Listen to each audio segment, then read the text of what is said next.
Kaum perempuan hari ini pantas bila merasa semakin tidak aman. Sebabnya, tingkat kejahatan seksual yang menimpa kaum perempuan semakin meningkat. Belakangan kita mendapatkan berita tragis seorang remaja putri menjadi korban kejahatan seksual oleh 11 orang pelaku. Yang diantara pelakunya ada guru, kepala desa, bahkan seorang perwira kepolisian. Korban sampai mengalami infeksi pada kelaminnya dan terancam diangkat rahimnya. Kita jadi ingat dengan peristiwa beberapa tahun lalu, ada seorang remaja putri di Bengkulu yang juga menjadi korban kejahatan seksual. Dia diperkosa, kemudian dibunuh, kemudian dibuang jasadnya ke dalam jurang. Kejahatan seksual di Indonesia semakin meningkat.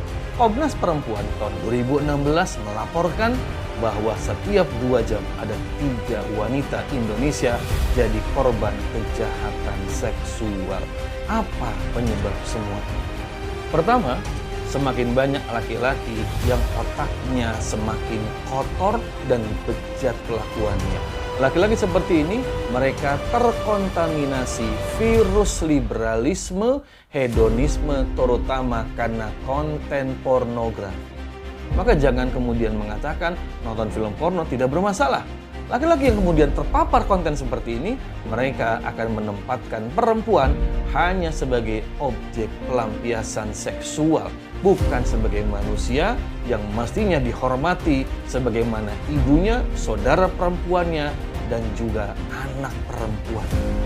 Tapi yang kedua, jangan salah, tidak sedikit kaum perempuan juga yang membuka celah terjadinya kejahatan seksual.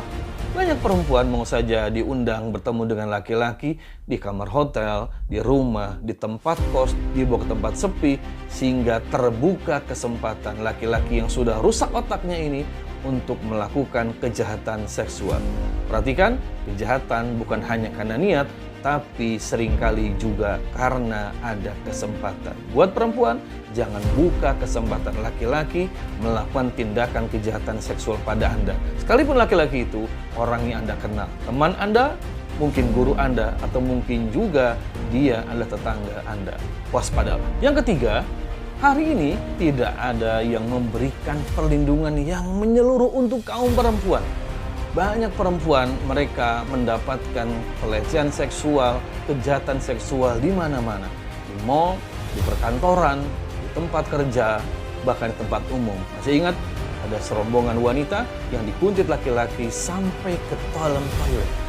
Ada juga seorang karyawati yang dia dipaksa oleh atasannya melakukan staycation dengan iming-iming diperpanjang kontraknya. Belum lagi guru wanita yang pulang malam, pulang pagi, mereka juga rawan menjadi korban kejahatan seksual.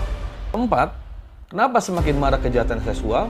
Karena hukuman yang dijatuhkan kepada para pelaku sangat ringan.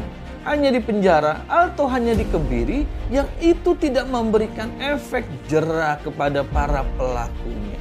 Dalam Islam, seorang pelaku kejahatan seksual, mereka diancam dengan sanksi. Bila masih bujangan, maka pelakunya diberikan sanksi pencambukan, jilid 100 kali jilidan, sambil disaksikan banyak orang sehingga orang tahu laki-laki ini predator seksual.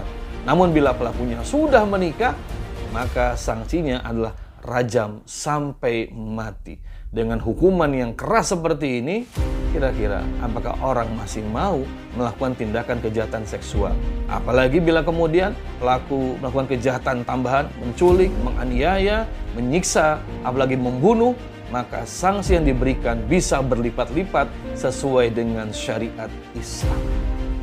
Jelas sudah bahwa sistem kehidupan hari ini gagal melindungi wanita.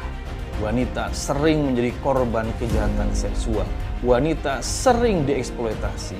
Di sisi lain, laki-laki juga banyak yang dirusak akalnya dengan konten-konten pornografi ala kehidupan masyarakat barat yang liberal. Belum lagi sanksi yang sangat ringan tidak memberikan perlindungan dan pembelaan pada korbannya, yaitu kaum perempuan. Jadi, bila ingin perempuan hidup aman, hidup selamat, hanya satu pilihannya. Sudah jelas kan dan tahu jawabannya?